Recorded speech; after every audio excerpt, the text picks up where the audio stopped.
ते बिलकुल, कारण की आमचं गेल्या 6 महिन्यापासून या ठिकाणी सगळे कार्यकर्ते युद्ध पातळीवर कामाला लागले.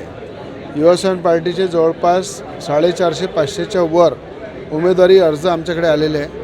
अनेक पक्षाच्या अनेक कार्यकर्त्यांचासुद्धा प्रवेश झालेला आहे आणि या ठिकाणी मोठ्या प्रमाणात युवासेना पक्षाचं जे पडबळ आहे त्याचा निश्चितच भाजप आणि एकनाथ शिंदेंची सेना या सगळे एकत्र मिळून लढलं पाहिजे असं पालकमंत्र्यांची काल कोर कमिटीची बैठक झाली.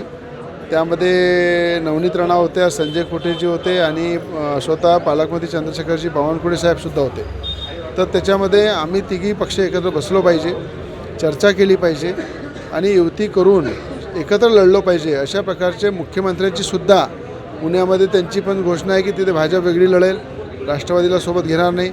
इथे सुद्धा मुंबईमध्ये सुद्धा कुठेच मला वाटते राष्ट्रवादीला भाजप सोबत घेत नाही आहे आणि एकनाथ शिंदेंची सेना आणि युवासेना पार्टी आम्ही एकत्र या ठिकाणी लढण्यासाठी आमच्या युवासेना पार्टीची कोर कमिटीची बैठक काल झाली. त्यामध्ये सुद्धा एकमताने निर्णय झाला की भाजपचा महापौर आपल्याला बनवायचा आहे, भाजपसोबत ताकदीनं एक लहान भाऊ म्हणून काम करायचं आहे आणि या ठिकाणी महायुतीमध्ये भाजप सेना आणि युवासेना पार्टी एकत्र लढून या ठिकाणी एक हाती सत्ता आम्ही आणू. अमरावतीमध्ये अजित पवार राष्ट्रवादी सोबत नसतात तुमच्या?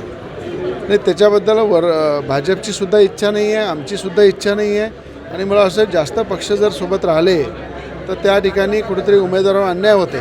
जे लोक अनेक वर्षांपासून काम करतात त्या उमेदवाराला उमेदवारी मिळत नाही, तर आपल्याला उमेदवाराचं आणि कार्यकर्त्यांसुद्धा त्यांच्या मेहनतीकडे लक्ष द्यावं लागेल. त्यासाठी मला वाटते एकनाथ शिंदेची सेना आणि भाजप आणि स्वाभिमान एकत्र लढेल. काही प्रभागामध्ये युवासेना पक्षाचे उमेदवार आणि भाजपचे उमेदवार प्रबळ दावेदारी करत आहे. कशा प्रकारची वाटाघाटी असणार आहे? नाही, उद्या आम्ही काही भाजपची मंडळी, युवासेना पार्टीची मंडळी एकत्र बसणार आहे.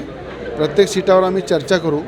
कशा प्रकारे चर्चेतून प्रत्येक सीटेवर चर्चा करून आपला विनिंग कॅन्डिडेट जो राहील त्यासाठी आम्हाला एकत्र येऊन काम करायचं.